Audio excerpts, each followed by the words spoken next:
Welcome, dear friends, to our cozy corner of history.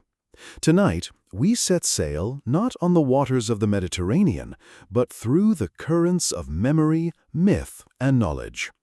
And before we begin, I invite you to relax, dim the lights, maybe let a soft hum of the night accompany you, and get ready for a story that has haunted the imagination of scholars, dreamers, and wanderers for centuries.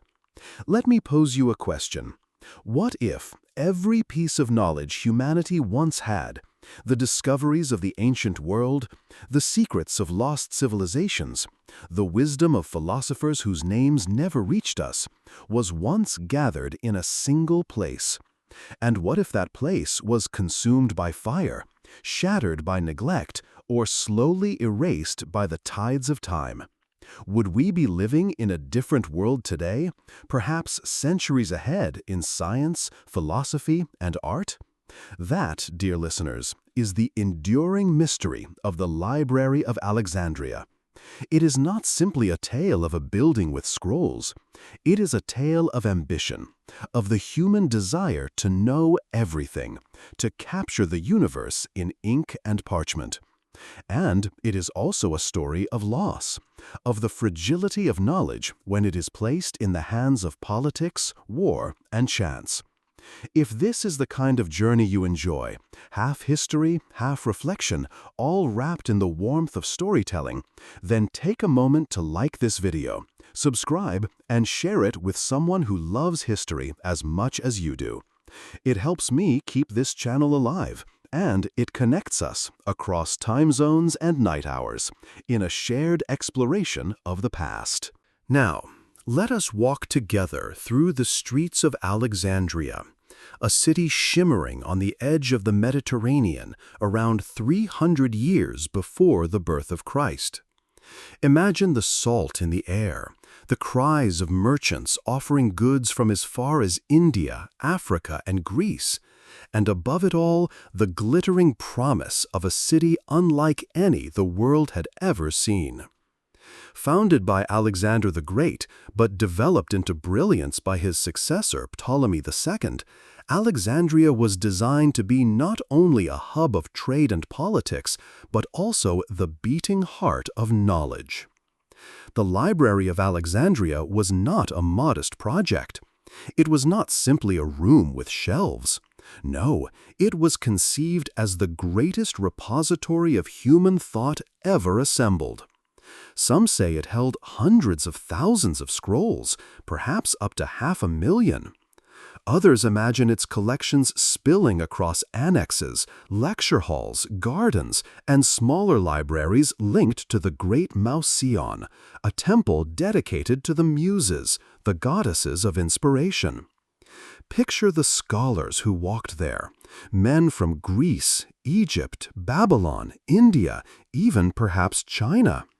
Astronomers plotting the stars, physicians dissecting bodies in the search for knowledge of the human frame, philosophers debating the soul and the cosmos.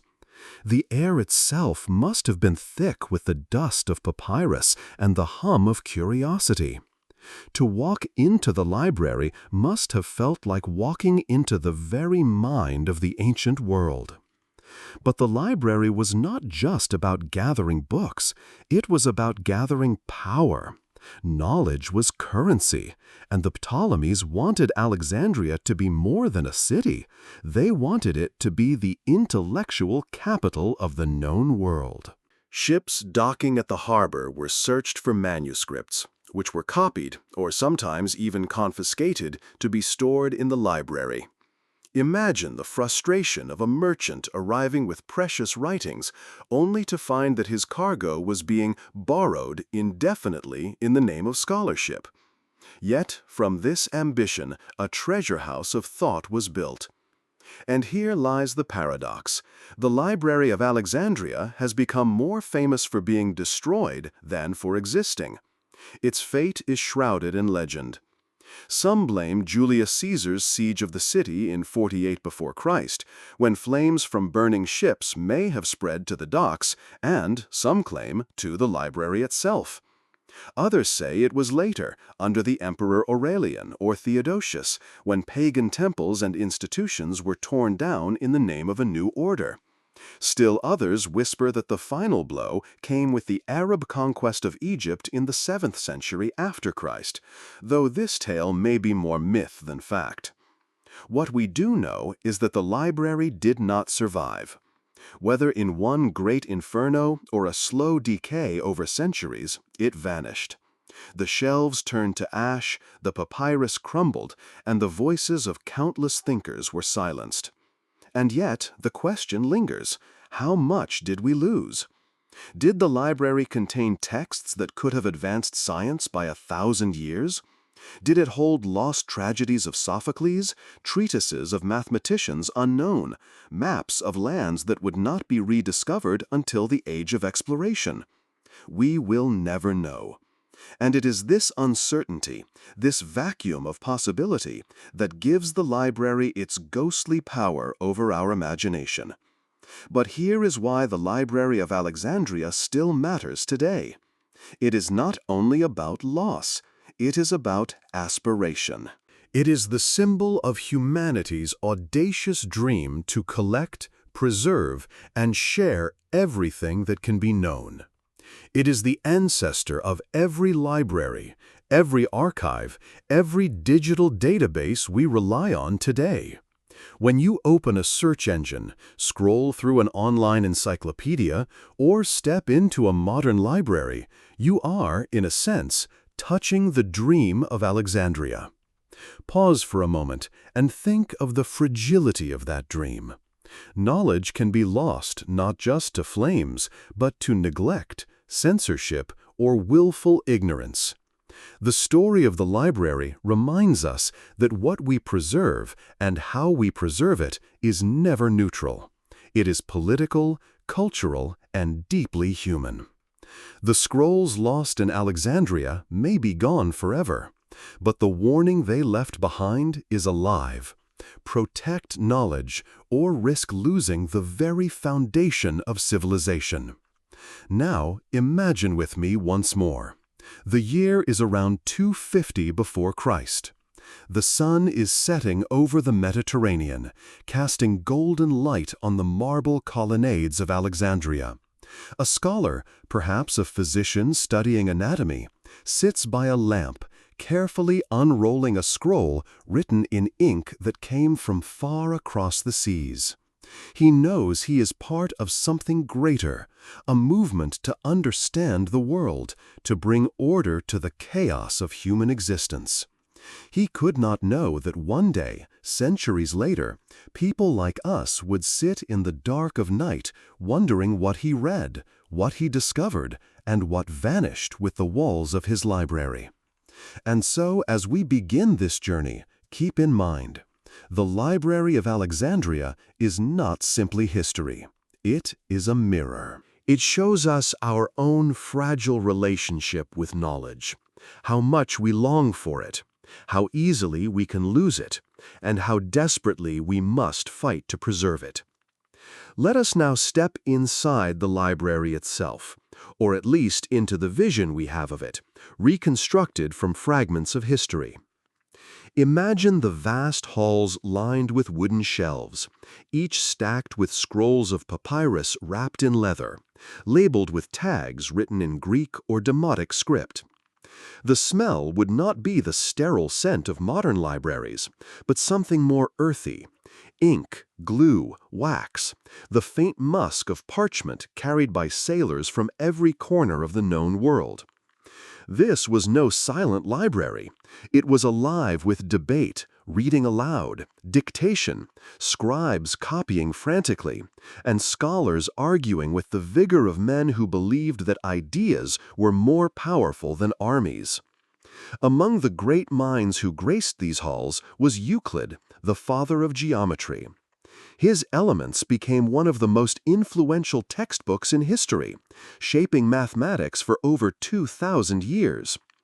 Picture him teaching students with sand and stylus, demonstrating that truths could be built step by logical step. It was not just mathematics. It was the philosophy of order, of a universe that could be understood through reason. Without Alexandria, would Euclid's ideas have reached us in the same form? Would the logical scaffolding that underpins engineering, architecture, and even computer science exist as it does today? Then there was Eratosthenes, the man who measured the earth with nothing but shadows, sticks, and a curious mind. Working as chief librarian of Alexandria, he compared the angles of the sun's rays in two cities, Cyan and Alexandria, and from that calculated the circumference of the earth. His answer was astonishingly close to the truth, off by only a small fraction. Imagine the audacity of it. Over 2,000 years ago, a man with no satellites, no airplanes, no globe in his hand could measure the size of the planet we walk upon. This was the spirit of Alexandria, not just collecting knowledge, but using it to push the boundaries of what humans believed possible. And then there was Herophilus, sometimes called the father of anatomy. He dissected human bodies, shocking to many, but vital to understanding the machinery of life. He studied the nervous system, the brain, the pulse, the functions of the heart. Though much of his work is lost, his influence rippled across centuries. To step into Alexandria was to step into a place where curiosity broke taboos and sought truth even in the most forbidden places. The library also drew poets, philosophers, and historians. It is said that Callimachus, one of its librarians, compiled the first great catalog of books, a Pinakes, a kind of ancestor to the modern library catalog. It was an attempt not merely to store knowledge, but to make it searchable, to tame the chaos of information. Does that sound familiar? In a way, Google owes a silent debt to Alexandria. But with ambition came arrogance.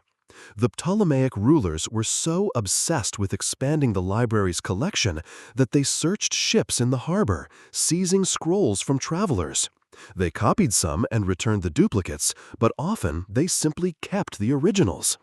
This practice earned Alexandria both admiration and resentment. Knowledge, after all, is power, and Alexandria was monopolizing it. Still, one cannot help but marvel at the scale. If estimates of hundreds of thousands of scrolls are even partly true, then the library was a treasury unmatched in antiquity. Within those scrolls may have been lost plays by Sophocles, alternative histories of Troy, treatises on medicine from India, maps drawn by Phoenician sailors who ventured farther than we imagine, even records of technologies we think of as modern. Some historians speculate that steam engines, mechanical devices, even early concepts of flight or automation may have been described in manuscripts now lost. Is this romantic exaggeration? Perhaps, but the very possibility stirs the imagination. Now, let us return to the question, why does the Library of Alexandria still matter? The answer lies not only in what was lost, but in what it represented. It was the first true global archive, a gathering of voices across cultures. Greek, Egyptian, Mesopotamian, Indian, perhaps even Chinese works found their way into its walls. In a world where empires often sought to dominate by erasing others, the library dared to preserve the diversity of human thought. It was flawed, yes, fueled by political ambition and royal pride, but it also embodied something deeply human, the belief that knowledge belongs together. And yet, this ideal carried with it a vulnerability. When knowledge is centralized, it becomes fragile. All it takes is fire, neglect, or conquest to undo centuries of work. This is one of the enduring lessons of Alexandria. Today, we disperse knowledge across servers, satellites, clouds of data, precisely because we fear what one great fire could do. The ghost of Alexandria still guides how we think about preservation. Let me tell you a story. Imagine a young scholar in Alexandria around 200 before Christ. He is not famous. His name is lost to us. Perhaps he is studying medicine, or perhaps astronomy. He spends his days in the shadow of marble colonnades, poring over scrolls copied from Babylonian astronomers or Indian mathematicians. He writes notes, argues with peers, and dreams of discoveries that might change the world. And then, one day, his work vanishes, consumed in the slow unraveling of the library. His name, his thoughts, his questions are gone. Multiply him by thousands, and you feel the weight of what was lost. Yet here is the paradox. The very fact that we mourn this loss proves how much we value knowledge.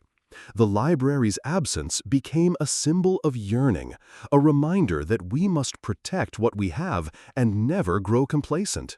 In that sense, Alexandria lives on, not in papyrus, but in our collective imagination. As the night deepens, picture yourself standing before the ruins of the ancient city. The waves crash against the shore. The lighthouse of Pharos, once one of the 7 wonders of the world, long since toppled into the sea. The library is gone, its walls dust, its shelves empty. But close your eyes and you can still hear the whispers. Euclid explaining geometry, Eratosthenes measuring shadows, Herophilos dissecting to uncover truth. The library breathes not in stone, but in us, in the idea that knowledge is worth preserving at all costs. If the Library of Alexandria was humanity's greatest treasure house of knowledge, then the question that has haunted us ever since is, how was it destroyed? The truth is, there is no single clear answer.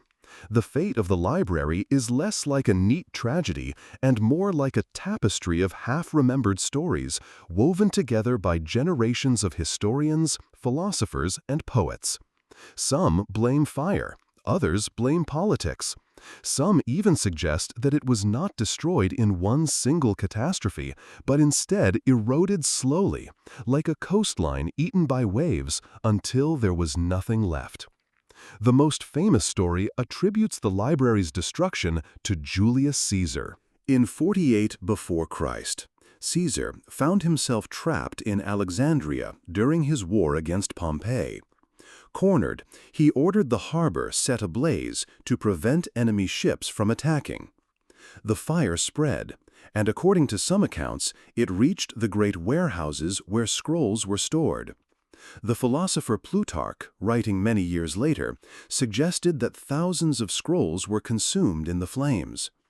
To imagine that scene is to picture knowledge itself curling into smoke, vanishing into the Mediterranean sky. But historians are cautious. Was it truly the library that burned in Caesar's fire, or was it only a collection of manuscripts stored near the docks? Perhaps the main library survived. The ancient sources contradict one another, leaving us uncertain. Still, the image of Caesar's flames devouring the wisdom of the world has lingered in popular memory, a poetic, if not entirely accurate symbol of war's power to annihilate culture. Others claim the destruction came later, under the Emperor Aurelian, in the 3rd century after Christ. During his campaign to reclaim Alexandria from Queen Zenobia of Palmyra, battles raged through the city. Parts of Alexandria were destroyed, and it is possible that the library, or what remained of it, was caught in the chaos.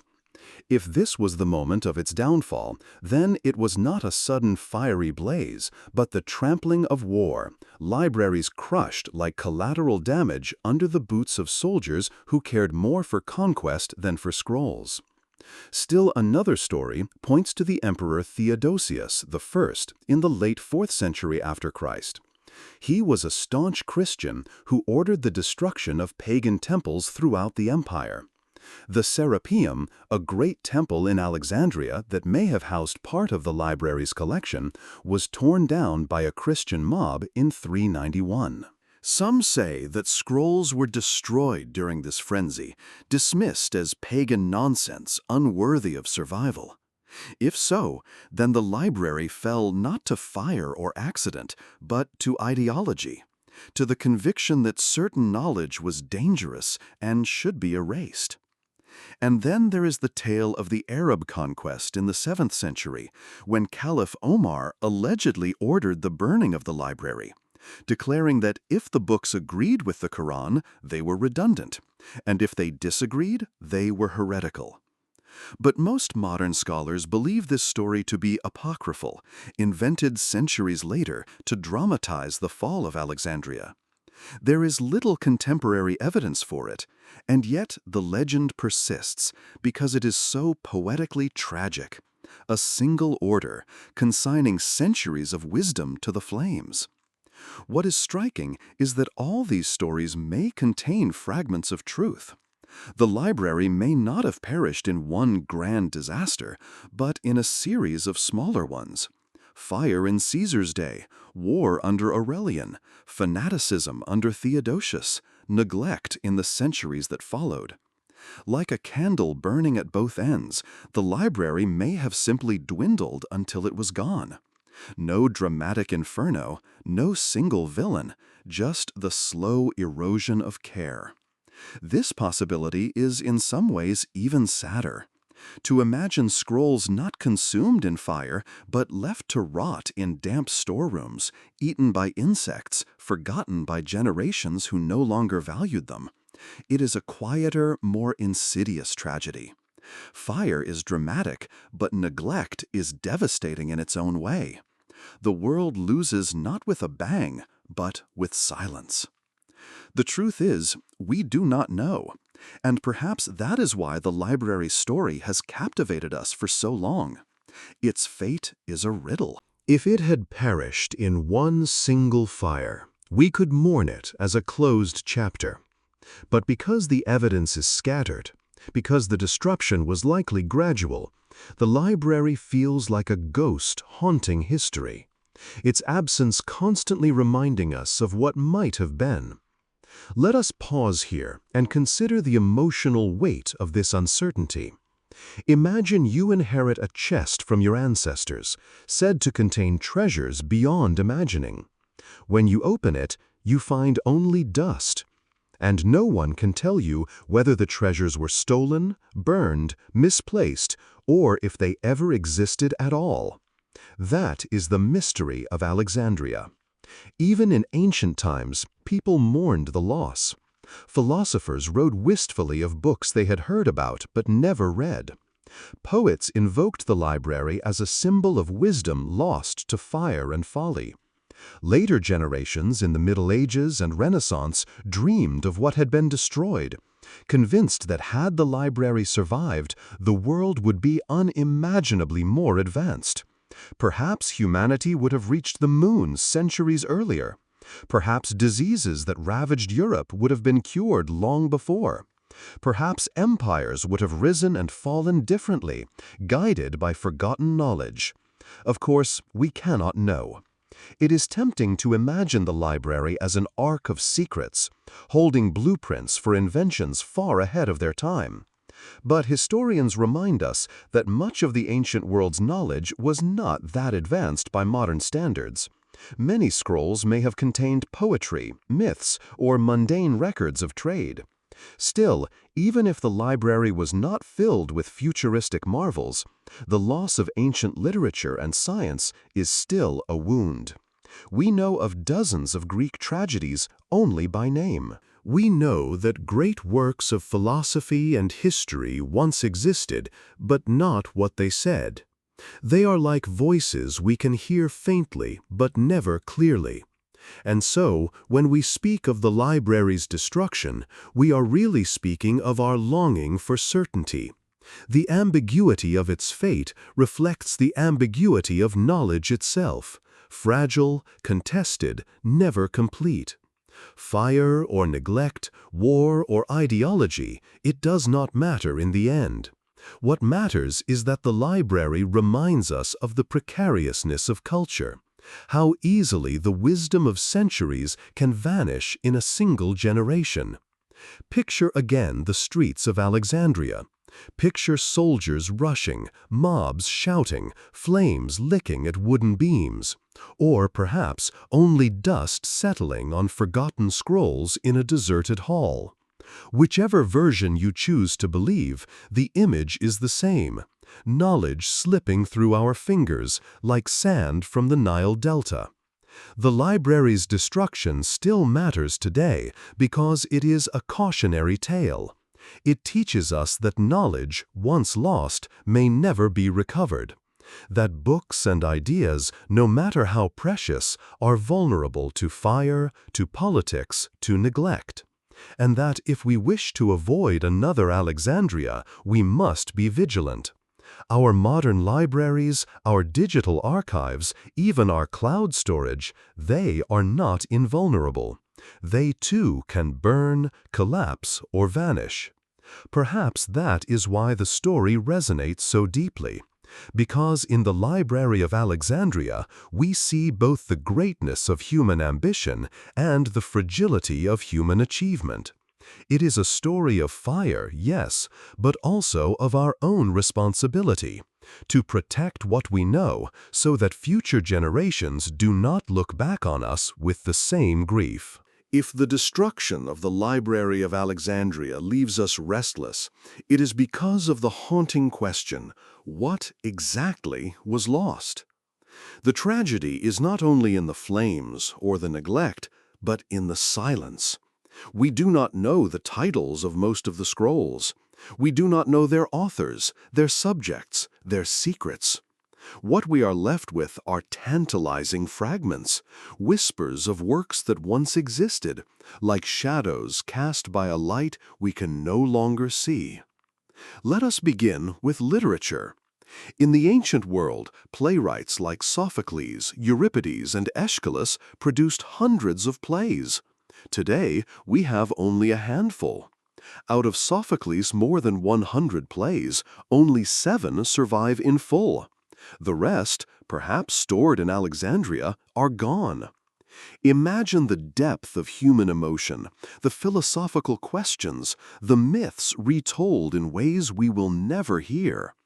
To read Sophocles is to glimpse genius. To know that most of his work is lost is to feel an ache, as if half of Shakespeare had been erased from history. The same is true of historians. Herodotus and Thucydides survive, but many of their contemporaries do not. There were chroniclers of Persian, Carthaginian, and Celtic histories, voices from cultures whose perspectives we will never fully understand. The library may have contained Phoenician records of early voyages, Babylonian astronomical observations, Egyptian medical texts, Indian philosophical treatises, Chinese chronicles carried along trade routes. What would it mean if these had survived? Perhaps our picture of the ancient world would be less Greco-centric, richer, more diverse. Perhaps we would know the stories of civilizations whose voices were silenced by time. And then there is science. Consider Archimedes, the great mathematician and engineer of Syracuse. We know some of his works, but not all. Some were rediscovered in medieval manuscripts. Others hinted at in references, but lost in full. It is possible that the library contained treatises by Archimedes describing machines, principles of physics, or mathematical proofs centuries ahead of their time. One palimpsest discovered in the modern era contained hidden writings by Archimedes on infinity and combinatorics, concepts not fully explored again until the Renaissance. How many such texts vanished with the library? Or take Herophilos and Erostratus, pioneers of medicine in Alexandria itself. They dissected human bodies, studied the nervous system, distinguished veins from arteries, and speculated on the functions of the brain. Much of their work is known only through later references. Imagine if their full treatises had survived. How much earlier might humanity have discovered the circulation of blood, the true functions of the heart and brain? Perhaps the medical revolutions of the 17th century could have arrived in the 3rd century before Christ. And then there are the mysteries of geography. Eratosthenes, as we know, calculated the circumference of the Earth, but he also compiled a map of the known world. If his complete works had survived, perhaps we would know more about ancient voyages. Did Phoenician sailors circle Africa? Did Carthaginians reach the Canary Islands or beyond? Were there records of contact, however faint, with distant lands? These questions remain tantalizing because the evidence that might answer them may have perished in Alexandria. Some even speculate about technology. In the ancient world, we have glimpses of machines that seem almost modern. The Antikythera mechanism, discovered in a shipwreck, is a complex device of gears used to track astronomical events built around 100 before Christ. It shows us that ancient engineers could achieve levels of sophistication we once thought impossible. What if the library contained manuals for such devices? What if mechanical computers, automata, or even prototypes of steam engines were described there? One ancient inventor, Hero of Alexandria, did design a steam-powered device, the aeolipile. But it was treated as a curiosity, not a revolution. Had such ideas been preserved and widely spread, might the Industrial Revolution have come not in the 18th century, but 2,000 years earlier? This is where history shades into imagination. We cannot prove that the library held blueprints for modern technology, and yet the possibility lingers. When we look at what little has survived, machines like the Antikythera mechanism, medical knowledge centuries ahead of its time, mathematical insights by Archimedes, we cannot help but wonder, what if there was more? What if those discoveries had not been interrupted by centuries of silence? The loss is not only in science and literature, it is also in philosophy. Ancient thinkers wrestled with questions of ethics, metaphysics, and the nature of the cosmos. Some of their writings survive, others are known only by name. Entire schools of thought, Stoics, Epicureans, skeptics, produced vast amounts of writing. How much richer might our philosophical heritage be if the library had preserved them all? Perhaps the Renaissance would not have been a rediscovery, but a continuation. Even religion is touched by this mystery. Ancient texts of early Judaism, Christianity, and countless pagan traditions may have been housed there. Imagine what alternate versions of sacred stories might have existed. What forgotten gospels, hymns, or rituals could have been recorded. Theological debates that shaped civilizations might have looked very different if other sources had survived to influence them. And then there is the loss of perspective. History, as we know it, is written by the survivors. The Greeks, the Romans, the cultures that left us the most records dominate our view of antiquity. But what about the voices of others? The Celts left almost no written literature that survived. The Carthaginians, bitter enemies of Rome, wrote extensively, but their works are nearly all gone. What if the library held Carthaginian chronicles, giving us their side of the Punic Wars? What if we had the literature of cultures erased by empire?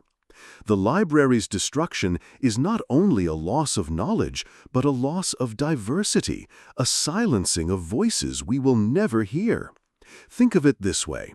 Imagine you are piecing together a vast mosaic, and half the tiles are missing. You can still see a picture, but it is incomplete, distorted, full of gaps. That is our understanding of the ancient world. We rely on the fragments that survived by chance. Scrolls copied in monasteries, texts preserved in Arabic translations, inscriptions carved in stone. But what if the missing tiles, the scrolls lost in Alexandria, had survived? The mosaic would be clearer, fuller, richer. We would know ourselves better. This is why the Library of Alexandria still matters today. It is not only about the past, it is about possibility. It is the symbol of roads not taken, futures delayed, knowledge erased. When we imagine what might have been, an earlier Renaissance, an earlier scientific revolution, a world with fewer dark ages, we feel both awe and grief. Awe at the ambition of those who built the library, grief at what was taken from us. And perhaps most importantly, it teaches us humility. We like to think that our age is unique, that we are the pinnacle of human progress, but the library whispers otherwise. It tells us that civilizations before us also reached for the stars, that they too dreamed of collecting all knowledge, and that they too believed they were building something eternal. And yet it vanished. Their scrolls crumbled, their knowledge was lost, their voices silenced. If it happened once, it can happen again. So as you close your eyes and imagine the dark halls of Alexandria, lined with scrolls that no longer exist, remember this. The loss of the library is not only their tragedy, it is ours. It is the empty shelf in humanity's memory, the missing chapters of our own story. And it is the reason we must guard what we know today, not only for ourselves, but for those who will come after us. When the Library of Alexandria vanished, whether in fire or neglect, the world did not suddenly forget everything. Knowledge has a way of surviving in fragments, of slipping through cracks, of hiding in unexpected places. And so, as the centuries rolled on, pieces of the library's spirit resurfaced in monasteries, in Arabic translations, in the writings of scholars who carried the torch through dark times. Let us begin with the Middle Ages.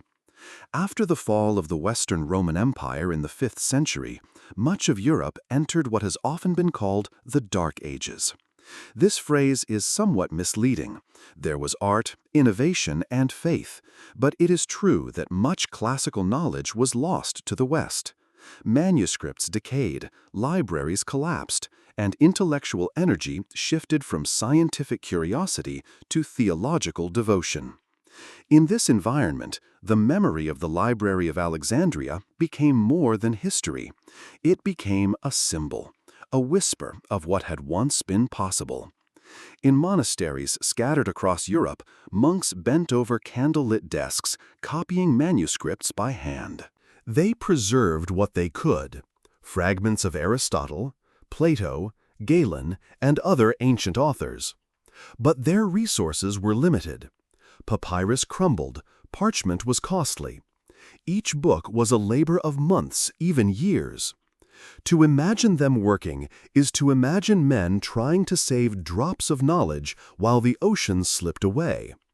The shadow of Alexandria loomed over them, a reminder that the world had once held more than they could ever recover. And yet, knowledge did not only survive in Europe. Across the Mediterranean, in the Islamic world, a new golden age of scholarship arose. Beginning in the 8th century, under the Abbasid Caliphate, rulers in Baghdad, Damascus, and Cairo sponsored vast translation movements. Scholars translated Greek, Persian, and Indian works into Arabic. Mathematics, astronomy, medicine, and philosophy flourished. The most famous of these centers was the House of Wisdom in Baghdad, a kind of spiritual descendant of Alexandria. Like the library, it gathered texts from many cultures. Translators worked tirelessly to render Greek philosophy into Arabic, to preserve Indian mathematics, to study Persian medicine. Thinkers like Al-Kindi, Al-Farabi, Avicenna, Ibn Sina, and Averroes, Ibn Rushd, built upon this knowledge, commenting on Aristotle, refining Galen, creating medical encyclopedias, and inventing algebra. In their hands, ancient knowledge was not only preserved, it was expanded. And here lies a remarkable irony. While the Library of Alexandria had vanished, its dream lived on in places like Baghdad, Cordoba, and Cairo. It was in the Islamic world that many works of Greek philosophy survived the Middle Ages, eventually making their way back to Europe through Latin translations in Spain and Sicily. When the Renaissance dawned, it was fueled not by rediscovery of Alexandria itself, but by the survival of its spirit through these scholars. Consider medicine. The works of Galen, filtered through Arabic commentaries, shaped European medicine for centuries. Avicenna's Canon of Medicine, written in the 11th century, became a standard textbook in Europe well into the 17th century. Or consider mathematics. The very word algebra comes from Al-Khwarizmi, a Persian scholar whose work built on Indian and Greek foundations. These ideas were not preserved in Alexandria, but they could have been. And yet, by a different path, they still survived. When the Renaissance arrived in the 15th century, Europe began to rediscover the classical world with fervor. Scholars hunted for lost manuscripts in monasteries, brought back texts from Constantinople, and devoured Arabic translations. They dreamed of what had been lost, and in their imagination, the Library of Alexandria loomed large. Writers described it as the great missing treasure, the symbol of humanity's yearning for knowledge. To lose Alexandria was to lose a golden key to wisdom. To dream of it was to remind themselves that knowledge was worth seeking again. In paintings, essays, and philosophical treatises, the library became more than history. It became myth. It represented the fragile boundary between enlightenment and ignorance, between preservation and destruction. Renaissance thinkers like Francis Bacon and later Enlightenment philosophers invoked the library as both a warning and an inspiration. They saw themselves as heirs to its dream, building new libraries, new encyclopedias, new attempts to collect all knowledge. Think of the printing press, invented by Johannes Gutenberg in the mid-15th century. Suddenly, books could be copied not in years, but in hours. Knowledge that had been confined to monks' scriptoria could spread across Europe. The press was, in many ways, a direct answer to the tragedy of Alexandria. If one library could be destroyed, then the solution was to make libraries everywhere, to multiply copies until no fire could erase them all. The Renaissance obsession with printing, cataloging, and classifying knowledge can be seen as humanity's revenge against the loss of Alexandria. And yet, the library's story also haunted them. They wondered, what if the wisdom of the ancients had not been lost? Would they have needed a Renaissance at all? Would Europe have skipped centuries of stagnation and advanced directly into modernity? These questions were speculative, but they gave urgency to their work. To recover knowledge was not only a scholarly pursuit, it was a way of healing a wound left by the library's destruction. The Islamic world, too, remembered. In Cairo, legends circulated about scrolls hidden in forgotten chambers, about remnants of the library that might still exist. Travelers wrote of vast collections of books in mosques, palaces, and private homes. Whether true or not, these stories reflect the enduring power of Alexandria's memory. It was never just a building. It was a dream that refused to die. Even today, we can see the influence. In 2002, the modern Bibliotheca Alexandrina was inaugurated in Alexandria, Egypt. A sleek, circular building facing the sea, it was designed to echo the ancient library, a resurrection in spirit, if not in fact. Its shelves are filled with millions of books, its architecture a monument to the idea that knowledge belongs to everyone. Visitors walk through its halls not only to read, but to feel connected to that ancient dream. The very fact that a modern library was built in Alexandria shows how deeply the myth still resonates. We are still trying to rebuild what was lost, even if we cannot. And so, the legacy of the library is paradoxical. On the one hand, it is a story of destruction, a wound that never healed. On the other, it is a story of survival. Knowledge found other routes, through monks in monasteries, through scholars in Baghdad and Cordoba, through the presses of Renaissance Europe. The library may have vanished, but its ghost guided humanity forward. As the night deepens, let us reflect on this irony. The Library of Alexandria was destroyed, but because it was destroyed, we dream of it. And because we dream of it, we strive to preserve knowledge more fiercely than ever. Perhaps this is its greatest gift, not the scrolls themselves, but the lesson that knowledge is fragile, precious, and worth fighting for. By the time the Renaissance gave way to the Enlightenment, the Library of Alexandria was no longer just a ghost of antiquity. It had become a symbol, a story with a moral, a myth wielded by philosophers and scientists who were determined to rebuild what had been lost. To speak of the library was to speak of possibility, of both the greatness of human ambition and the fragility of human achievement. In the 17th and 18th centuries, when Europe was buzzing with scientific revolutions, the image of the library returned with new power. Thinkers like Francis Bacon, Gottfried Wilhelm Leibniz, and later Denis Diderot dreamed of universal collections of knowledge. They saw themselves as heirs to Alexandria's vision.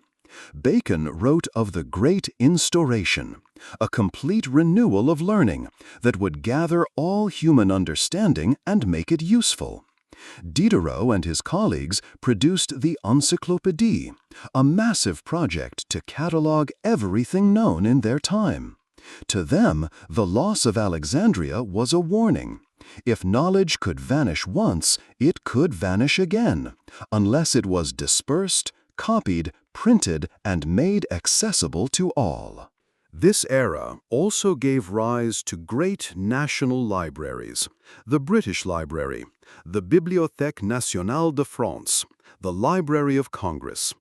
These were not simply book collections, they were symbols of power and prestige, echoes of the Ptolemies' dream. Nations competed to amass manuscripts, to claim the mantle of Alexandria for themselves. Whoever controlled knowledge controlled culture. The library's ghost was guiding not just scholars, but empires. But the myth grew larger still. Writers and philosophers began to speculate about what had been lost. What if Alexandria had contained secrets of electricity, of medicine, of astronomy? Voltaire, the sharp-tongued critic of his age, lamented the burning of the library as a crime against humanity. Edward Gibbon, in his monumental Decline and Fall of the Roman Empire, pointed to its destruction as a symbol of civilization's vulnerability. The more humanity advanced, the more the library became a mirror, a reminder of what progress required and what folly could undo. As the 19th century dawned, the Industrial Revolution reshaped the world. Steam engines, telegraphs, railways, and factories transformed daily life. And once again, the Library of Alexandria appeared in the imagination, this time as a kind of alternate history. Writers asked, what if the Industrial Revolution had happened 2,000 years earlier? What if Hero of Alexandria's steam device had not been forgotten but developed? Would Rome have had railways? Would the world have leapt into modernity centuries before? These were not idle questions. They reflected humanity's growing awareness that progress is fragile, contingent, easily derailed. In literature, the library took on a new life. Poets wrote elegies to its ashes. Novelists used it as a metaphor for lost love, lost memory, lost civilizations. In Jorge Luis Borges's famous short story, The Library of Babel, the dream of Alexandria mutates into infinity itself. A library containing every possible book, every possible arrangement of letters, drowning humanity in meaning and nonsense alike. The library had become more than a building. It had become an idea, a canvas upon which each generation painted its hopes and fears. And then came the 20th century, an age of both destruction and preservation. 2 world wars showed how easily culture could burn, libraries bombed, manuscripts looted, archives destroyed. The specter of Alexandria was invoked again. Scholars argued that the Holocaust was not only a human tragedy, but also a cultural one, as entire traditions were annihilated. The lesson of Alexandria echoed: protect knowledge, for war devours not only lives, but memory. At the same time, new technologies for preservation emerged. Microfilm, photography, and later digital storage offered ways to multiply copies, to make it harder for any single catastrophe to erase knowledge. The dream of a universal library reawakened, now backed by machines. H.G. Wells imagined a world brain, a global network of knowledge accessible to all, a vision that uncannily foreshadowed the Internet. To Wells, the memory of Alexandria was not a lament, but a challenge, to ensure that this time knowledge would be too widely spread to be lost. And then, of course, came the Internet itself. When you open a search engine, when you scroll through Wikipedia, when you dip into digital archives, you are stepping into something that many call the new Library of Alexandria. Billions of documents, images, and ideas, stored not in one fragile building, but across servers around the globe. It is imperfect, chaotic, and vulnerable in its own way, but it embodies the same ambition: to collect everything, to make it accessible, to preserve it for the future. The irony is sharp. The original library may have perished because it centralized knowledge too much. One city, one building, one collection. The Internet is its opposite: decentralized, dispersed, scattered across continents. No single fire could destroy it. And yet, it is fragile in other ways. Hackers, censorship, digital decay, even the collapse of the very infrastructure we rely upon. These are the modern equivalents of Caesar's fire and Theodosius's decrees. The lesson of Alexandria still applies. Knowledge survives only if we actively protect it.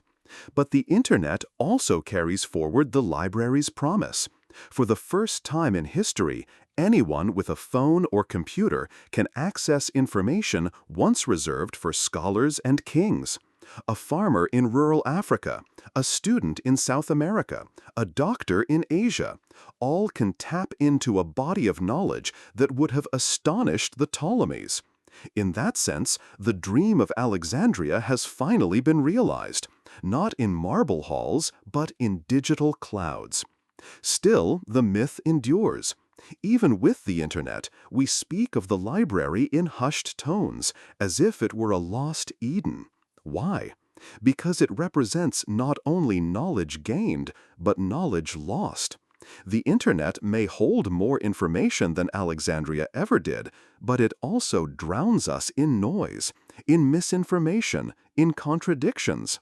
The Library of Alexandria, by contrast, appears in our imagination as pure, a temple of wisdom, uncorrupted by clutter. Whether that was true or not does not matter. Myths do not need to be factual, they need only to capture our longings. Think of it this way: the library is a mirror. In antiquity, it reflected the ambition of empire. In the Middle Ages, it reflected loss and yearning. In the Renaissance, it reflected rediscovery. In the Enlightenment, it reflected the hunger for classification. In the modern age, it reflects both our triumphs in preserving knowledge and our anxieties about losing it again. And in the digital age, it reflects the paradox of abundance. We have more information than ever, but still fear the silence of forgotten scrolls. So when people call the Internet the new Library of Alexandria, they are not only praising its scale, they are reminding us of our responsibility. If the Internet is the new library, then we are its guardians. We must protect it from censorship, from decay, from inequality of access. Otherwise, we may find ourselves centuries from now telling the same story again, of a vast treasure of knowledge that slipped through our fingers. And perhaps that is why the Library of Alexandria still matters today. It is not only history, not only myth, it is prophecy. It warns us of what can be lost, and it challenges us to ensure that this time we do not fail. Close your eyes now and picture the great marble steps of the ancient library. Scholars carrying scrolls, scribes at work, philosophers debating in the courtyard.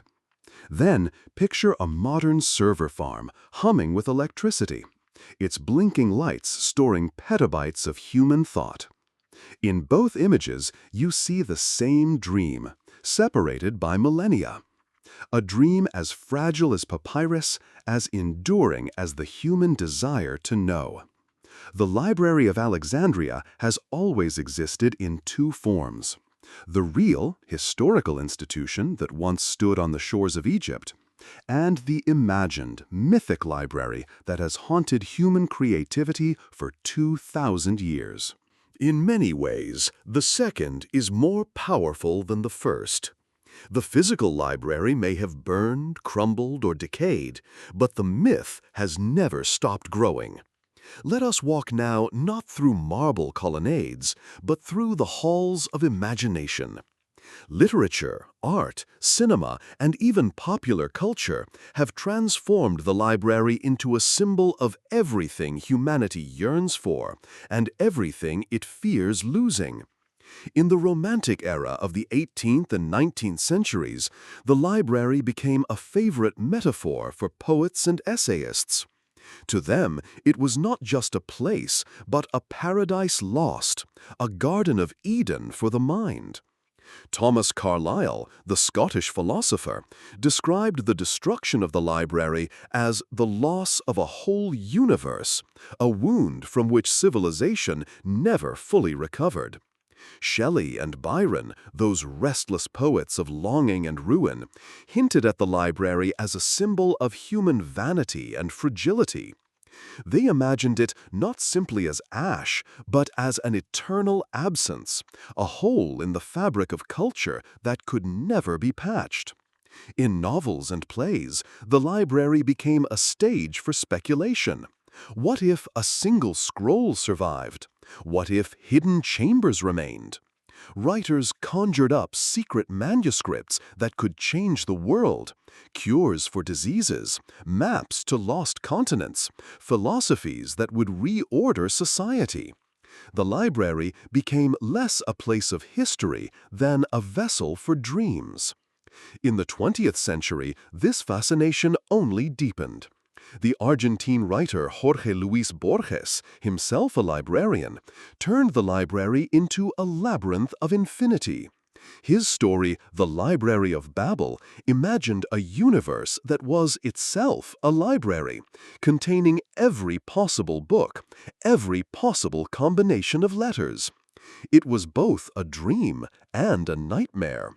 All knowledge preserved, yet drowned in endless nonsense. Borges captured the paradox of Alexandria perfectly. We long for a complete library, but the thought of truly infinite knowledge is terrifying. Other writers approached the myth more directly. Historical novels imagined scholars fleeing with scrolls, hiding them in caves, burying them in desert sands.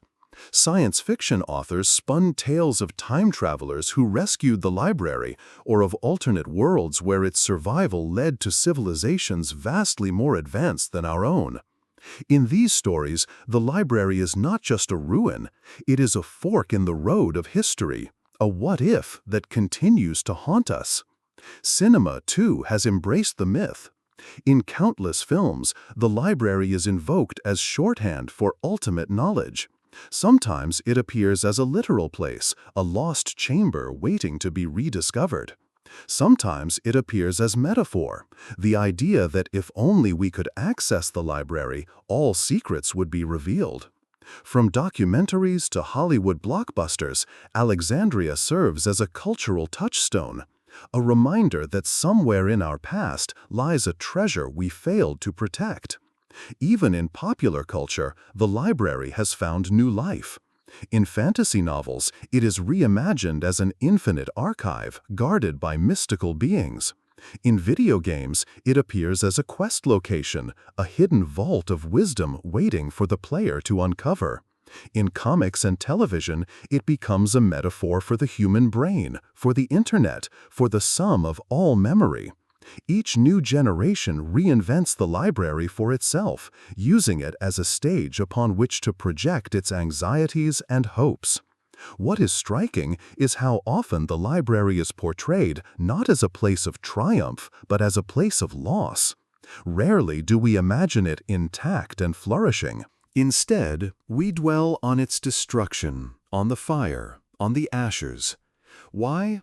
Perhaps because loss is more powerful than possession. We do not long for what we have, we long for what we cannot have.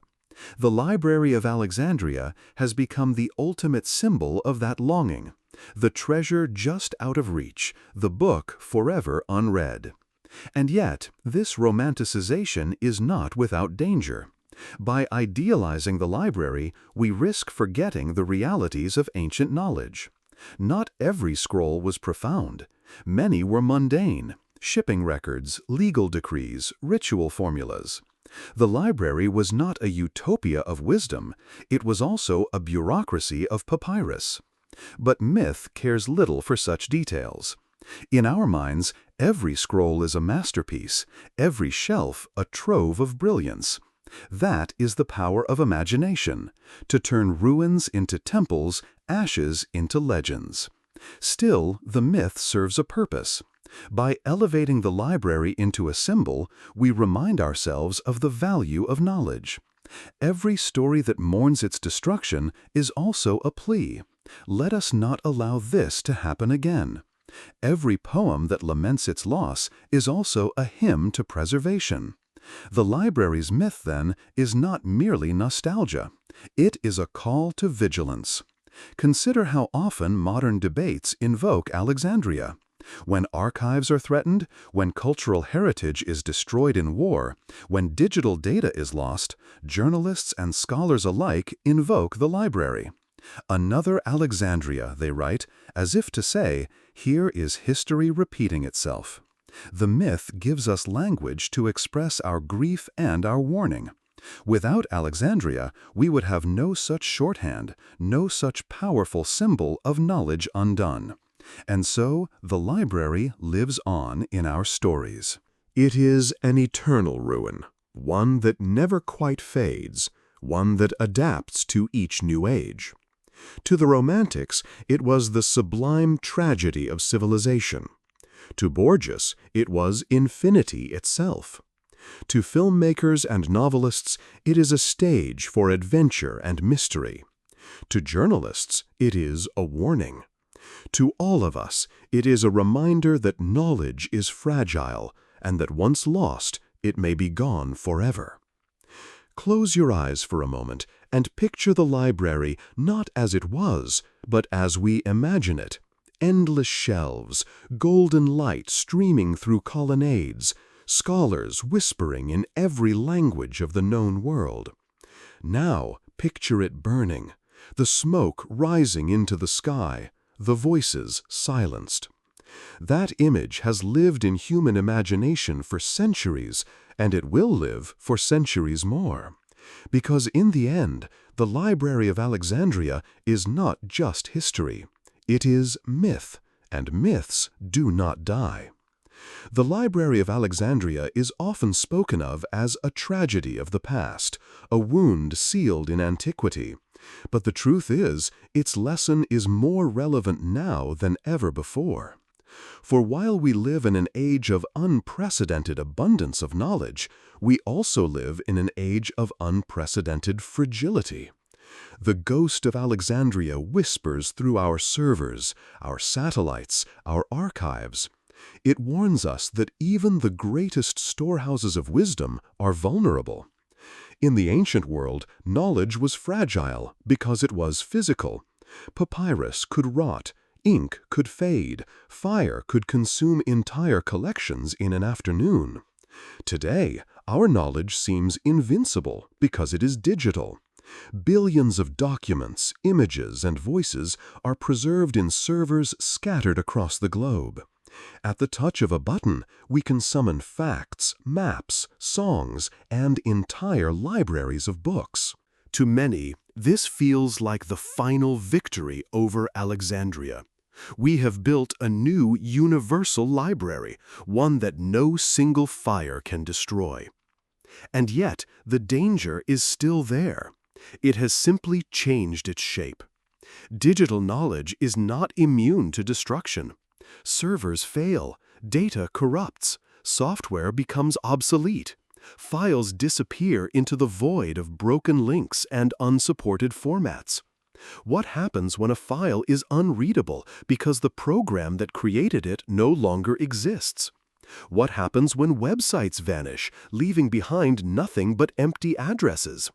This is digital decay, the modern equivalent of papyrus crumbling in damp storerooms.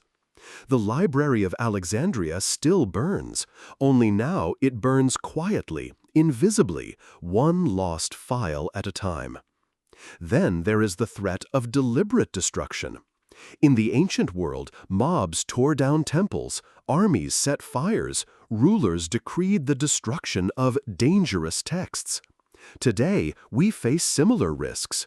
Governments censor, companies erase archives, political movements rewrite history by controlling information. The flames may not be literal, but the effect is the same. Knowledge lost, voices silenced, memory erased. The lesson of Alexandria is clear. Knowledge is never safe from politics. Even war continues to threaten culture.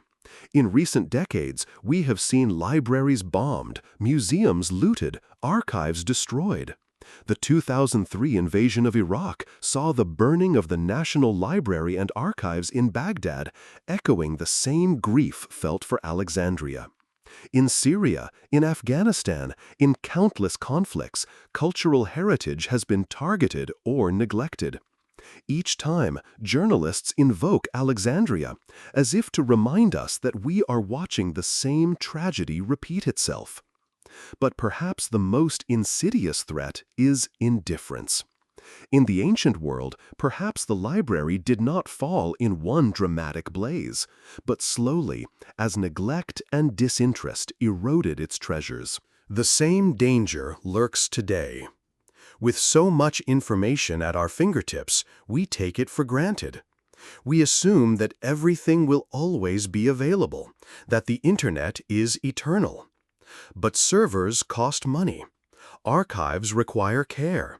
And if we do not value preservation, knowledge will quietly vanish. The most dangerous fire is not the one set by an enemy, but the one that flickers out because no one bothered to keep the flame alive. And yet, there is hope. The very memory of Alexandria drives us to act differently. We have built institutions dedicated to preservation, the Internet Archive, national libraries that digitize millions of texts, universities that scan manuscripts and make them available worldwide. When you hear of cloud storage, think of it as humanity's answer to Alexandria's loss, a determination to scatter knowledge so widely that no single disaster can erase it. Consider the Internet Archive's Wayback Machine, which stores snapshots of websites long after they disappear. It is not perfect, but it is an attempt to prevent digital decay. Or consider the Svalbard Global Seed Vault in Norway, often called the Doomsday Vault, which preserves seeds from around the world in case of global catastrophe. This, too, is part of Alexandria's legacy, the understanding that preservation is not a luxury, but a necessity. We also face new philosophical questions. The Library of Alexandria raises the issue not only of preserving knowledge, but of deciding what counts as worth preserving. The Ptolemies sought to collect everything indiscriminately, but we know they also imposed biases. They valued certain cultures over others, certain voices over others. Today, we face similar dilemmas. What do we archive? Whose voices are stored, and whose are lost in the noise? Does our new Alexandria, the Internet, truly preserve diversity, or does it repeat the old hierarchies in new forms? The lesson is sobering. To preserve knowledge is not only to guard it from fire, but to ensure it reflects the full range of human experience. If we only preserve the voices of the powerful, then we recreate Alexandria's weakness, a library vast in size but limited in perspective. The challenge of our age is not only abundance, but equity. The library still matters because it reminds us that preservation without inclusivity is incomplete. Let us also consider the scale of what we now risk. In antiquity, the loss of the library may have erased hundreds of thousands of scrolls. Today, the loss of digital archives could erase billions of documents, photographs, recordings, an entire era of human history gone in an instant. Imagine a solar storm frying satellites. Imagine a massive cyber attack corrupting global servers. Imagine simply failing to migrate data to new formats as technology evolves. The scale of potential loss is greater than anything the ancients could imagine. Alexandria was a single library. The Internet is a planetary one. Its destruction, even partial, would be a catastrophe beyond measure. And so we find ourselves caught in the same paradox as the ancients. We dream of total preservation, of a universal library immune to loss. Yet we know that no such library can exist. All knowledge is fragile. All preservation is temporary. What matters is vigilance, the determination to keep the flame alive, knowing it will always be threatened. Here is where the Library of Alexandria still matters most. It is not only a story of what was lost, but a story of responsibility. It reminds us that knowledge does not preserve itself. It survives only when people care enough to copy it, to guard it, to pass it on. It survives only when societies value truth, memory, and diversity. When they do not, libraries burn, whether with fire or with silence. So, as you listen tonight, ask yourself, what would you save if the library were burning again? What knowledge, what stories, what voices would you carry into the future? The truth is, Alexandria is always burning somewhere, sometimes in the literal flames of war, sometimes in the quiet erosion of neglect. And each of us has a role in deciding what survives. Close your eyes and picture once more the great hall of Alexandria. Scholars rushing to save scrolls, the smell of smoke, the sound of crackling beams. Now, open your eyes to the glowing screen in your hands. The knowledge you hold is just as fragile, just as precious. The Library of Alexandria is not gone. It is here, and it is ours to protect. The Library of Alexandria has long ceased to be only an ancient ruin. Today, it is invoked constantly as a metaphor, a rallying cry, a guiding star for those who dream of universal access to knowledge. Its name appears in classrooms, in newspapers, in political speeches, in technology conferences. When we speak of Alexandria now, we are rarely talking about Egypt in the 3rd century before Christ. We are talking about ourselves, our ambitions, our fears, and our inventions. One of the most visible ways the library has shaped modern imagination is through education.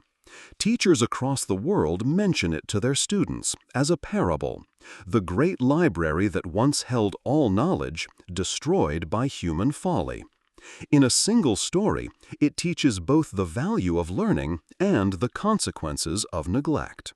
Generations of students have carried this tale not only as a fact of history, but as a moral lesson.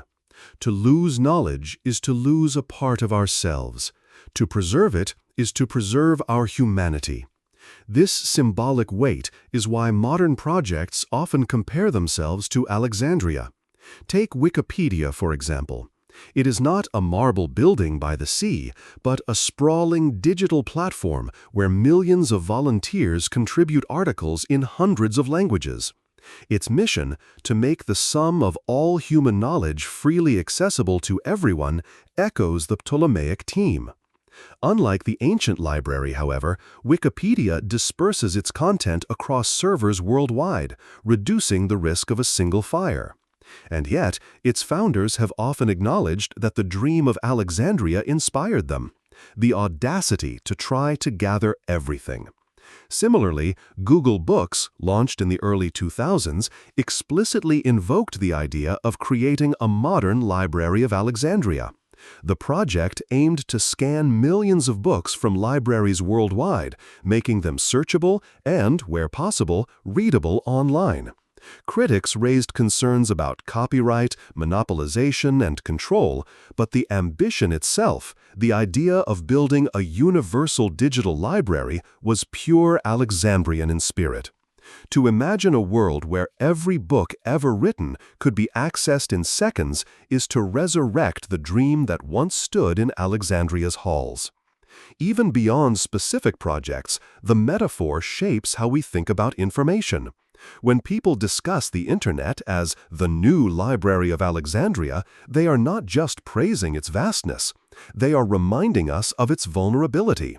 Journalists warn of another Alexandria when websites vanish, when archives disappear, when censorship strikes. The phrase is shorthand for cultural catastrophe, instantly recognizable across cultures. That is the power of myth, to compress complex fears into a single name. In popular media, the library appears again and again.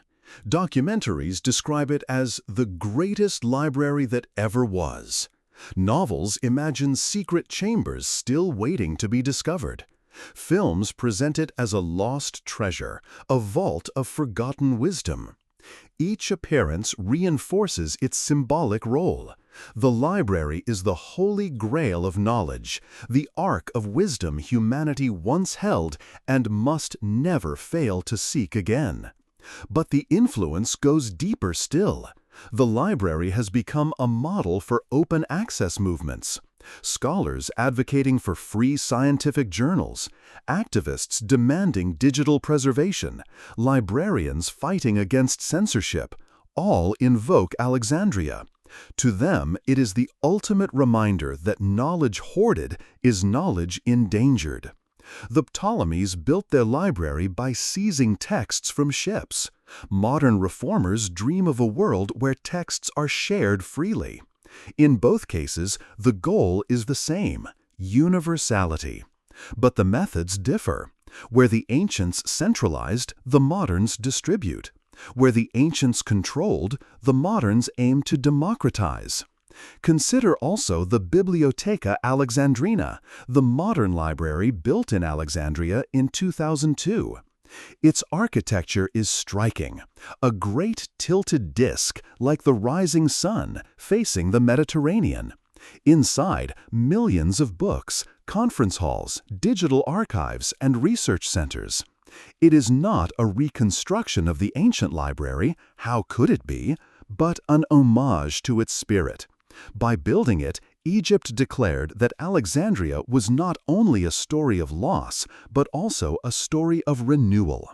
The modern Bibliotheca stands as a promise that humanity still believes in the dream of gathering knowledge, and that even after 2 millennia, the myth can inspire new institutions. The resonance is global. When Silicon Valley engineers speak of creating platforms that connect all knowledge, they reference Alexandria. When UNESCO advocates for preserving cultural heritage, it invokes Alexandria. When writers lament the destruction of archives in war, they recall Alexandria. The library has become a universal metaphor, crossing languages and nations. It belongs not only to Egypt, not only to Greece, but to all of humanity.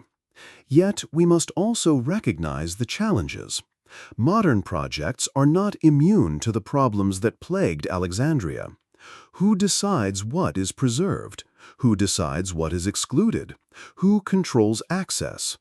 The Ptolemies seized scrolls in the name of universality, but their library still reflected the biases of empire. Today, we risk repeating that pattern.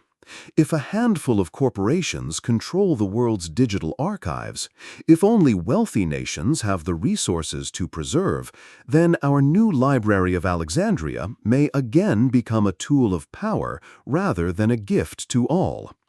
The lesson of Alexandria, then, is twofold. It is not enough to preserve knowledge. We must also share it equitably.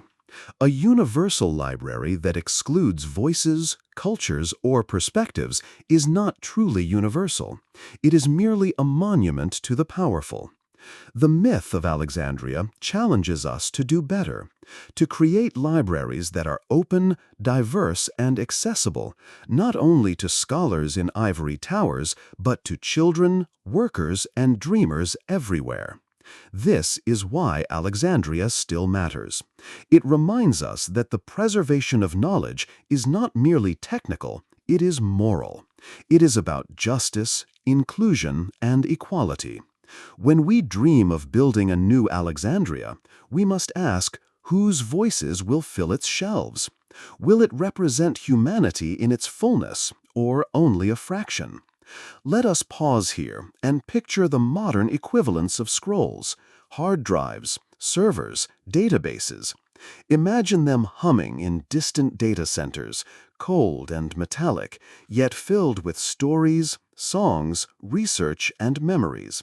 Now imagine one day they fall silent, power gone, corruption spreading, access denied. That is the modern fire, the digital blaze that could consume our new library. It is not a fantasy, it is a possibility. And it is the reason why we must remain vigilant. The Library of Alexandria has become a mirror we hold up to ourselves. When we dream of it, we dream of perfection. When we mourn it, we mourn our failures. When we invoke it, we invoke our responsibility. It is both a memory and a prophecy. And every time we build a new archive, a new database, a new platform, we are answering the same ancient question: how do we keep knowledge alive? The answer is never final. Each generation must answer it again. But thanks to Alexandria, we know what is at stake, and that may be its greatest gift. Not the scrolls we lost, but the determination it inspires in us to ensure that, this time, the fire does not win. If the Library of Alexandria is a mirror, then what does it show us today? It shows us a paradox. Humanity has never had more knowledge, never preserved more information, never shared so much across borders. And yet, humanity has never been more vulnerable to losing it all. The library whispers to us that civilization is fragile, that memory is fragile, that progress is fragile. Let us imagine a thought experiment. What if tomorrow the internet vanished? What if a massive cyber attack, a global power failure, or a solar storm crippled our digital infrastructure? Overnight, billions of documents, images, and voices would vanish into silence. Servers would blink dark, links would die, archives would crumble. For the first time in centuries, humanity would face a loss on the scale of Alexandria, but multiplied 1,000-fold. The Internet is our new library, but it is also our new vulnerability. This is not science fiction. Historians remind us that collapses often come suddenly. Rome did not believe it would fall. The library's keepers did not believe their scrolls would vanish, and yet they did. We too may be lulled into complacency, believing our data eternal because it feels invisible, infinite, unbreakable. But the truth is harsher. Hard drives fail, servers overheat, companies go bankrupt, governments censor. Climate disasters sweep away physical archives. The fire is always there, waiting for neglect or arrogance to feed it. The lesson of Alexandria is not simply that knowledge can be lost. It is that knowledge will be lost unless we fight constantly to preserve it. This is the fragile balance of civilization. Every act of copying, archiving, translating, and sharing is a defiance against oblivion. Every library, every digital backup, every scanned manuscript is an answer to Alexandria's flames. Consider how fragile progress truly is. The medical knowledge we take for granted, vaccines, antibiotics, surgical techniques, could vanish if records were destroyed. The engineering that builds our cities, the mathematics that drives our technology, the philosophy that shapes our ethics, all of it rests on the survival of books, data, and archives. Civilization is not written in stone. It is written in paper, in ink, in pixels, materials that are easily burned, erased, or corrupted. And yet, the story is not only one of fear. The Library of Alexandria also teaches us resilience.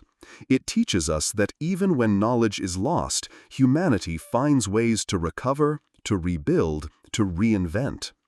After the library's destruction, knowledge survived in monasteries, in Arabic translations, in scattered manuscripts.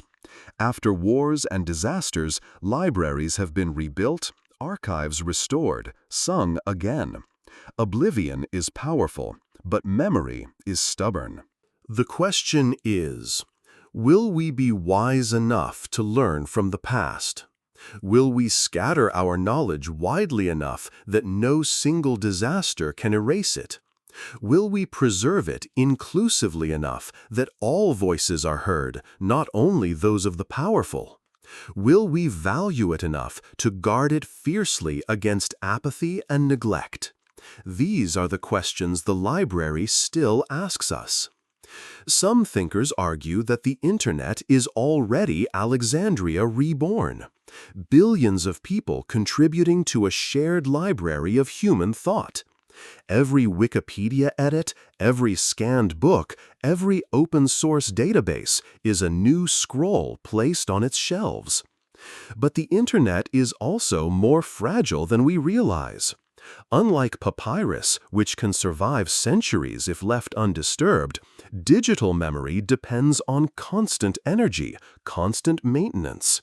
Pull the plug, and it all goes dark. The library's fragility has not been solved, it has only changed form. Others suggest that we should not only preserve, but also disperse. Projects like the Wayback Machine, the Human Genome Project, or even NASA's Golden Record, launched aboard the Voyager spacecraft, carrying music, images, and greetings into the void, are attempts to ensure that knowledge survives beyond any single point of failure. The dream is not only to preserve knowledge for humanity, but to preserve it against the collapse of humanity itself. To scatter memory among the stars so that even if Earth falls silent, the library survives. But there is another danger: abundance itself. In the ancient library, the fear was scarcity, too few copies, too fragile scrolls. Today, the fear is excess.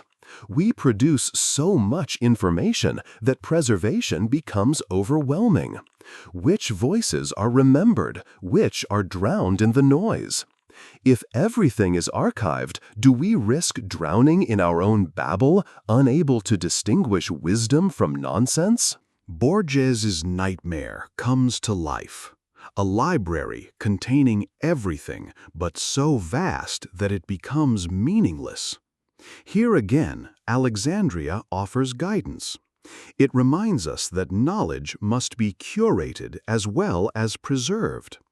It is not enough to gather everything. We must also make sense of it, organize it, and ensure that it remains usable.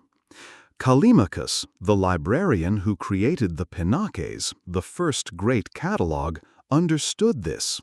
Without order, a library becomes chaos. Without meaning, abundance becomes emptiness. And so the Library of Alexandria still matters because it is more than a ruin. It is a parable. It is a warning. It is a challenge. It forces us to confront our own hubris, our own fragility, our own longing for permanence in a world where nothing lasts. It teaches us that civilization is not inevitable, that progress is not guaranteed, that knowledge is not eternal unless we make it so. Now, let us close our eyes and imagine the fire once more. Scrolls curling into ash, the smell of smoke, the voices of scholars shouting in panic. Then open your eyes to the glow of your screen, the hum of your device, the endless data flowing through invisible wires. The fire is not gone. It has only changed shape. And the library is not gone either. It is here, in every book, every server, every voice speaking into the silence. It is alive in us, as long as we remember its lesson. Protect knowledge or lose everything. When we think of the Library of Alexandria, it is tempting to imagine it as an isolated story, a tragedy bound to antiquity. But if we look closely, we see something larger. The library is not only about Egypt or Greece or Rome. It is about humanity itself. It is not merely a historical event. It is a parable, a myth, and a mirror that reflects our deepest anxieties and highest aspirations. Consider the way the library belongs to all of us. It was built in Egypt, funded by Greek kings, filled with scrolls from across the Mediterranean and beyond. Its ambition was global before the word global existed. That ambition, the desire to gather knowledge from everywhere and preserve it for everyone, makes it not just the heritage of one culture, but of all cultures. When we mourn Alexandria, we are mourning a loss that transcends borders. It is a reminder that knowledge is not national, not ethnic, not bound to geography. Knowledge is human. This is why Alexandria still resonates across the world. In Africa, it is remembered as a symbol of Egypt's ancient grandeur. In Europe, it is invoked as the lost foundation of Western civilization. In the Islamic world, it echoes as part of the chain of scholarship that led to Baghdad's House of Wisdom. In the Americas and Asia, it is invoked as a universal lesson, the power and fragility of knowledge. Each culture claims it, and rightly so, because the library's story is the story of all of us, our capacity to dream, our tendency to destroy, our responsibility to preserve. But the library is not only a symbol of loss, it is also a symbol of hope. To dream of Alexandria is to dream of a world where knowledge is valued above conquest, where curiosity outlasts violence, where the voices of many are gathered into one chorus. That dream did not die with the flames. It survives in every library, every archive, every classroom. Each time a teacher explains a concept to a student, each time a librarian preserves a book, each time a scientist publishes an article, the spirit of Alexandria flickers back to life. And yet, the myth of Alexandria also warns us of arrogance. The Ptolemies believed they could build a universal library, but they underestimated the forces of history. Fire, war, politics, neglect, these were beyond their control. We too must remember that knowledge is never safe simply because it exists. It must be defended actively. Otherwise, it will slip away, as it always has. Think of the countless cultural treasures humanity has lost. The Mayan codices burned by Spanish conquerors. The Bamiyan Buddhas destroyed in Afghanistan. The manuscripts of Timbuktu nearly erased by extremists. The archives lost in wars and disasters across centuries. Each loss is a new Alexandria. Each destruction is a new wound in humanity's memory. The ancient library is not an exception. It is the rule. Civilization survives only through vigilance. But here lies the paradox. The very fragility of knowledge is what gives it power. If knowledge were indestructible, we might take it for granted. Because it is vulnerable, we treasure it. Because it can be lost, we fight to preserve it. The myth of Alexandria matters because it keeps us awake. It keeps us mindful of what is at stake. It transforms fragility into responsibility. Let us also reflect on the inclusivity of knowledge. The library was vast, but it was not truly universal. It privileged certain voices, certain languages, certain perspectives. Many cultures were underrepresented, many excluded. Today, we have the chance to do better.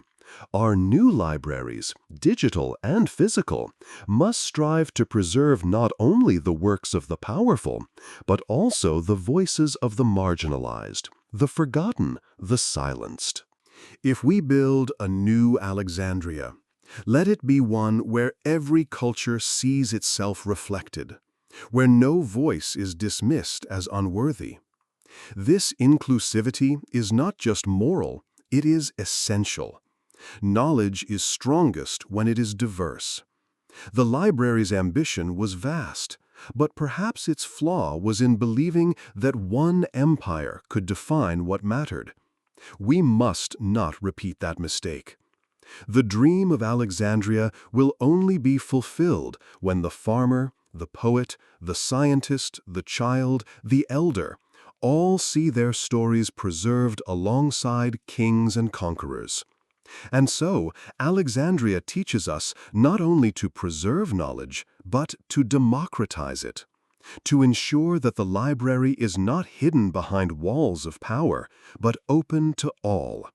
That is why modern projects like open access journals, community archives, and digital commons matter. They are not just technical innovations, they are moral answers to the library's silence. As we approach the conclusion of this journey, let us imagine the library not as a ruin, but as a living metaphor. Picture it rising from the ashes, not as marble halls, but as classrooms in villages, as digital networks spanning continents, as archives preserved by communities determined to save their heritage. Picture it as a global conversation, every voice a scroll, every story a shelf. This is Alexandria reborn, not in Egypt alone, but everywhere. Close your eyes and think of the library's destruction, the fire, the silence, the loss. Now open them and see the libraries around you, the books on your shelf, the servers storing our data, the teachers passing knowledge to students. Alexandria is not gone. It lives in every act of preservation, every act of learning, every act of sharing. And here is perhaps the greatest irony. The library's destruction gave it eternal life. Had it survived intact, it might have been forgotten, just another institution among many. But because it was lost, it became legend. Because it burned, it became immortal. Its absence became more powerful than its presence. And in that absence, we found meaning, purpose, and inspiration. The Library of Alexandria still matters today because it is the embodiment of our greatest paradox: that we build knowing we may destroy, that we preserve knowing we may forget, that we dream knowing we may fail. And yet we continue. That is the essence of humanity. That is the spirit of Alexandria. And so we arrive at the end of our journey, a journey that began on the shores of the Mediterranean more than 2,000 years ago, in a city that glittered with ambition and dreamed of gathering all the wisdom of the world. The Library of Alexandria is gone. Its shelves are empty, its scrolls are ash, its halls are dust. And yet, somehow, it still lives. It lives because we remember it. It lives because we long for it. It lives because it has become more than a place. It has become an idea. Ideas are harder to burn than papyrus. Ideas survive, carried in memory, in story, in myth. The Library of Alexandria has endured not in stone, but in us. Think of what we have explored. We saw the library's origins in the ambition of the Ptolemies, who wanted to make Alexandria the beating heart of knowledge. We walked through its halls with Euclid, Eratosthenes, and Herophilus, glimpsing the genius that flourished there. We stood in the smoke of its destruction, uncertain whether it was Caesar's fire, Aurelian's war, Theodosius's decree, or Omar's conquest, or perhaps all of them together, that silenced its voice. We mourned the works lost, the plays of Sophocles, the maps of ancient sailors, the discoveries of forgotten scientists. We followed its ghost through the Middle Ages, the Islamic Golden Age, the Renaissance, the Enlightenment, the modern Internet. We saw how it became a symbol, invoked in literature, film, politics, and science. We saw how it warned us, challenged us, inspired us. The Library of Alexandria still matters today because it is a mirror of who we are. It reflects our longing to know, our arrogance in thinking we can hold all knowledge, our failure to protect what we value, and our determination to try again. It reminds us that civilizations are fragile, that memory can vanish, that progress is not guaranteed. But it also reminds us that knowledge is resilient, that even when libraries burn, the spirit of learning survives. The lesson of Alexandria is not despair. It is responsibility. It is the call to preserve, to share, to democratize knowledge. It is the reminder that every time we copy a book, archive a file, tell a story, or teach a lesson, we are rebuilding the library. Every time we resist censorship, protect cultural heritage, or support open access, we are defending the library against the flames. Every time we care, we keep it alive. And so, when you next open a book, when you search online, when you learn something new, pause for a moment. Remember that you are standing in the halls of Alexandria, not the ancient marble halls, but the living halls of human memory. You are holding a scroll in your hand, one that could vanish if neglected, one that you have the power to pass on. The library is not lost. It is within you. Perhaps this is why the myth endures. Not because of what was destroyed, but because of what it awakens in us. A sense of wonder, a sense of urgency, a sense of connection to something larger than ourselves. The Library of Alexandria still matters today because it reminds us that we are part of an unbroken chain stretching across millennia. Scholars, scribes, monks, translators, librarians, teachers, students, dreamers. Each link in that chain carries knowledge forward, fragile but enduring. So let us not dwell only on the ashes. Let us also see the light. The library's destruction was a tragedy, but its survival as an idea is a triumph. It shows us that even in loss, humanity finds meaning. Even in silence, we find a song. Even in ruin, we find inspiration. Close your eyes now and picture one final scene. The sun sets over Alexandria. The marble colonnades glow in the fading light.